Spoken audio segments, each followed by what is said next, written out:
Dashboard Effect Podcast. I'm Rick Thompson. I'm Caleb Oakes. Caleb, we wanted to talk today about transparency and the impact that can have on a business. And I think we're going to narrow our focus a little bit to transparency that can come from analytics and dashboards and BI. We've had some interesting experiences here. We're a BI company, so we have dashboards on TVs around the office. We have a lot of reports available online for everybody to look at. We expose basically everything except for private HR data. And we've had some interesting experiences along the way. Yeah, a couple in particular that we'll talk about. And hopefully this little story will be helpful to other people. Yeah. Kind of prepare them for what they're about to go through if they're going to, become more data transparent, I guess. Yeah, because you can end up running into resistance to it.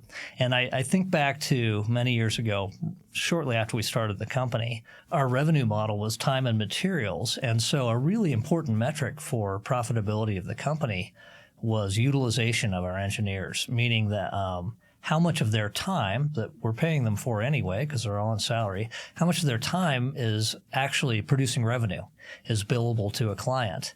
And we had goals for everybody already set. Everybody knew their goal, and those goals varied based on seniority and so on. But when we built our first dashboard to show how everybody was doing against their goals and frankly just stack ranked everybody because that was the only way that made sense to do it, even some of our very best people who are still with us and are still our best people sort of had some resistance to that. Yeah, that one was really interesting because we were tracking that stuff. Everybody knew that was kind of their thing. Heck, we were even bonusing off of it.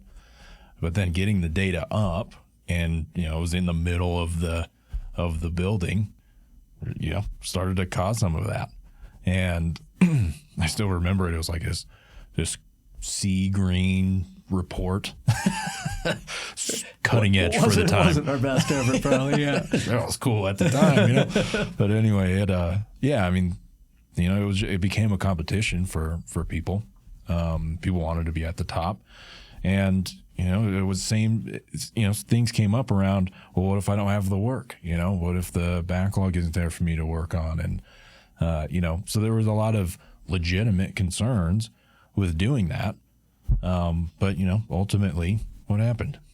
Well, I remember the first version of that dashboard came out, and there was plenty of yellow and red, even some red on it.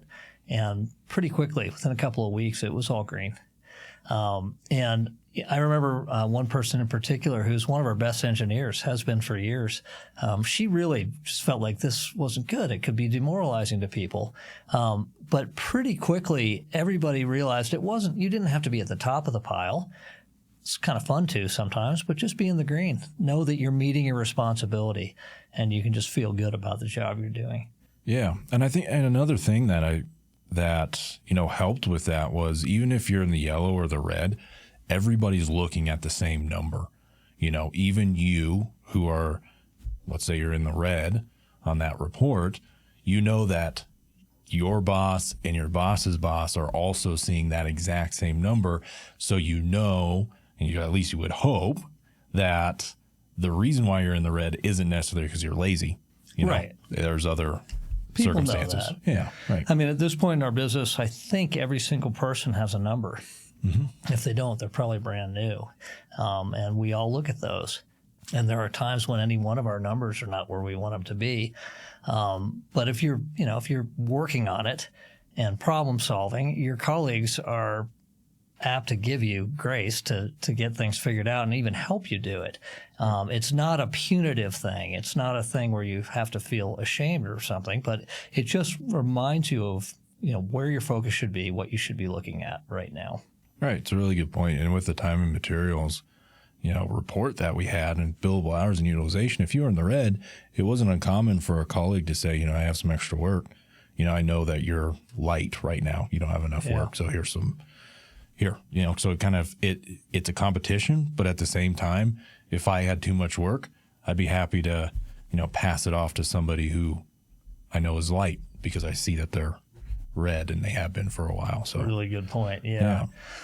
So we had sort of a repeat of this recently. Over a year ago, we switched our business, our revenue model off of time and materials and instead to be fixed price.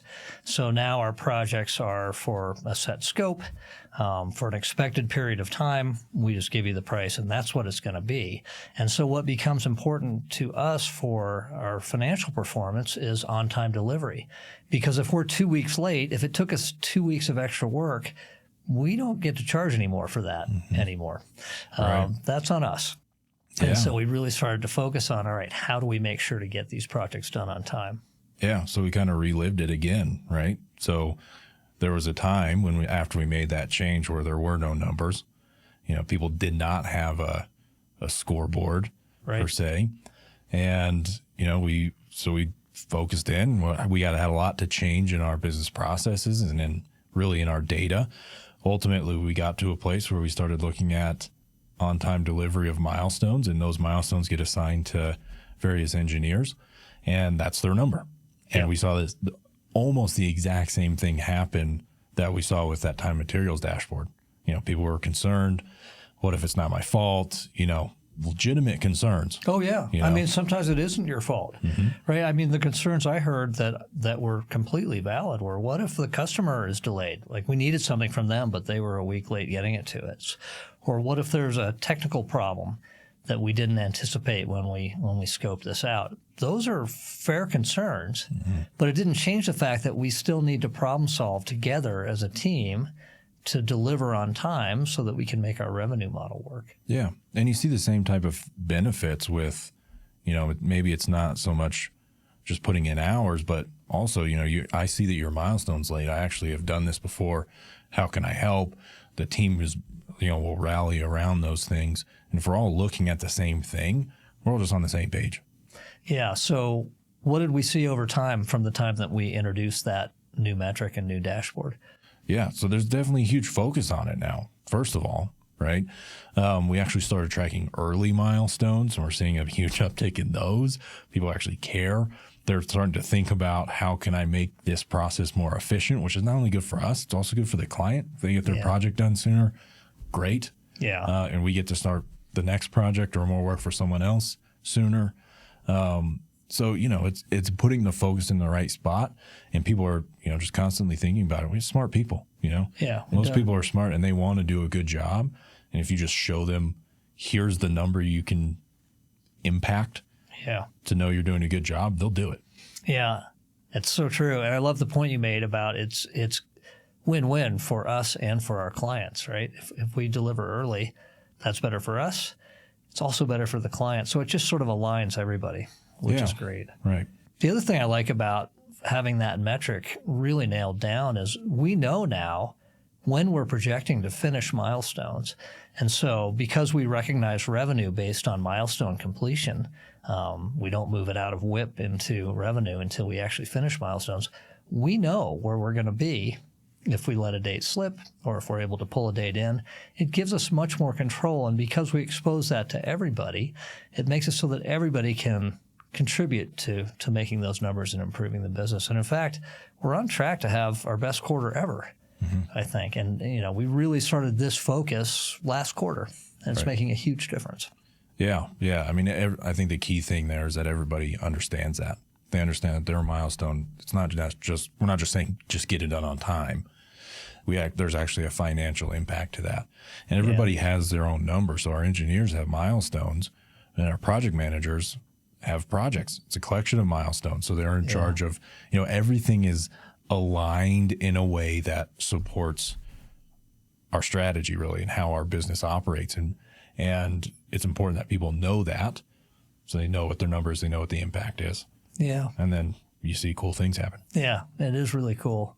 I guess just to bring it back to where we started, I would just really encourage anybody who's encountering that kind of resistance to, putting names up in lights, which I understand that can be intimidating. And if you haven't had that, if it's not your current culture, it can be hard to get through.